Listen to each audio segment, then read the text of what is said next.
Let me tell you a story. It goes back 200 million years. It's the story of the neocortex, which means new rind. So in these early mammals, because only mammals have a neocortex, rodent-like creatures, it was the size of a postage stamp and just as thin, and was a thin covering around their walnut-sized brain.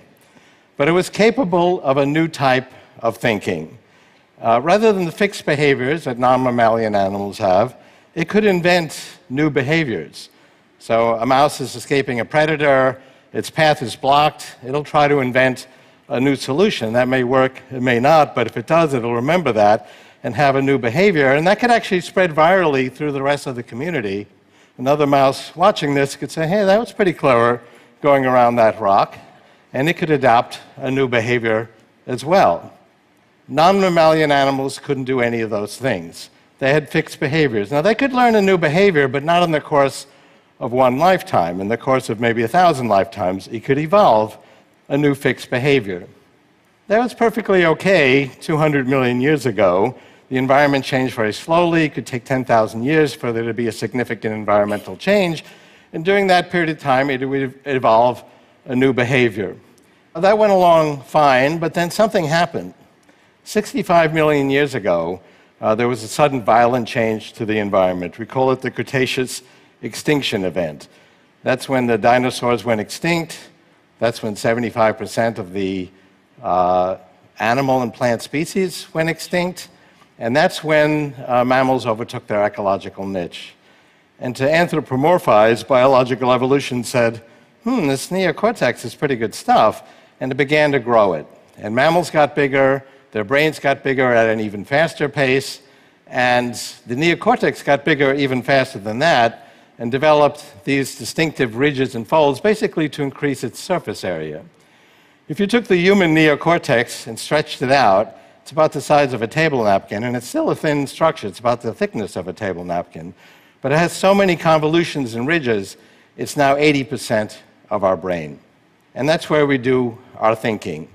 And it's the great sublimator. We still have that old brain that provides our basic drives and motivations, but I may have a drive for conquest, and that'll be sublimated by the neocortex into writing a poem or inventing an app or giving a TED talk. And it's really the neocortex is where the action is.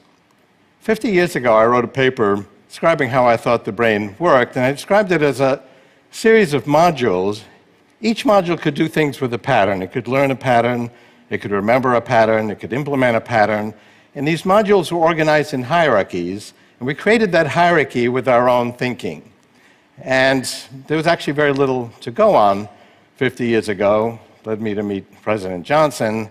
Been thinking about this for 50 years, and a year and a half ago I came out with the book How to Create a Mind, which has the same thesis. But now there's a plethora of evidence. The amount of data we're getting about the brain from neuroscience is doubling every year. Spatial resolution of brain scanning of all types is doubling every year. We can now see inside a living brain and see individual interneuronal connections connecting in real time, firing in real time. We can see your brain create your thoughts. We can see your thoughts create your brain, which is really key to how it works.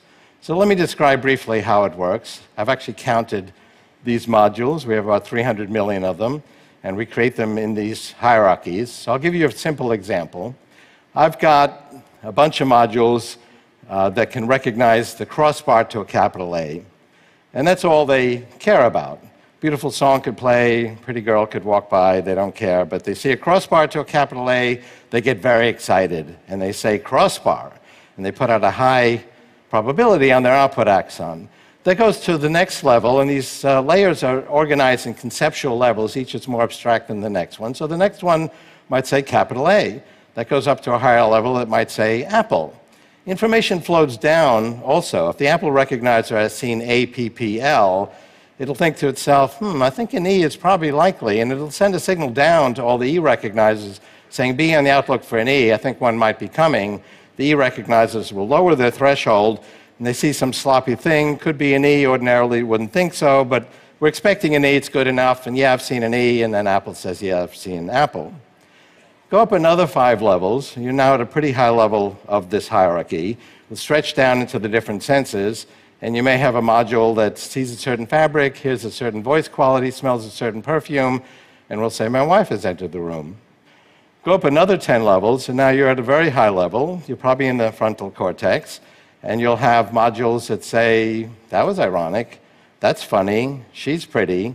You might think that those are more sophisticated, but actually what's more complicated is the hierarchy beneath them. There was a 16-year-old girl, she had brain surgery, and she was conscious because the surgeons wanted to talk to her. You can do that because there's no pain receptors in the brain. And whenever they stimulated particular, very small points on her neocortex, shown here in red, she would laugh. So at first they thought they're triggering some kind of laugh reflex. But no, they quickly realized they had found the points in her neocortex that detect humor, and she just found everything hilarious whenever they stimulated these points. You guys are so funny just standing around was a typical comment. And they weren't funny, not while doing surgery. So how are we doing today? Well, computers are actually beginning to master human language with techniques that are similar to the neocortex. I actually described the algorithm, which is similar to something called a hierarchical hidden Markov model, something I've worked on since the 90s. Jeopardy is a very broad natural language game, and Watson got a higher score than the best two players combined. It got this query correct: a long, tiresome speech delivered by a frothy pie topping, and it quickly responded, what is a meringue harangue? And Jennings and the other guy didn't get that. It's a pretty sophisticated example of computers actually understanding human language, and it actually got its knowledge by reading Wikipedia and several other encyclopedias. 5 to 10 years from now, search engines will actually be based on not just looking for combinations of words and links, but actually understanding, reading for understanding the billions of pages on the web and in books. So you'll be walking along and Google will pop up and say, Mary, you expressed concern to me a month ago that your glutathione supplement wasn't getting past the blood-brain barrier. Well, new research just came out 13 seconds ago that shows a whole new approach to that, a new way to take glutathione. Let me summarize it for you. 20 years from now, we'll have nanobots, because another exponential trend is the shrinking of technology. They'll go into our brain, through the capillaries, and basically connect our neocortex to a synthetic neocortex in the cloud, providing extension of our neocortex. Now, today, you have a computer in your phone, but if you need 10,000 computers for a few seconds to do a complex search, you can access that for a second or two in the cloud. In the 2030s, you need some extra neocortex. You'll be able to connect to that in the cloud directly from your brain. So I'm walking along, and I say, oh, there's Chris Anderson. Oh, he's coming my way. I better think of something clever to say. I've got 3 seconds. My 300 million modules in my neocortex isn't going to cut it. I need 1 billion more. I'll be able to access that in the cloud.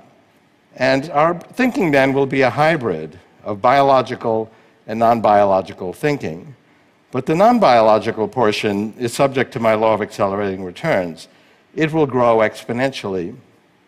And remember what happened the last time we expanded our neocortex? That was 2 million years ago when we became humanoids and developed these large foreheads. Other primates have a slanted brow. They don't have the frontal cortex. But the frontal cortex is not really qualitatively different. It's a quantitative expansion of neocortex. But that additional quantity of thinking was the enabling factor for us to take a qualitative leap and invent language and art and science and technology and TED conferences. No other species has done that. And so over the next few decades, we're going to do it again. We're going to again expand our neocortex, only this time it won't be limited by a fixed architecture of enclosure. It'll be expanded without limit. That additional quantity will again be the enabling factor for another qualitative leap in culture and technology. Thank you very much.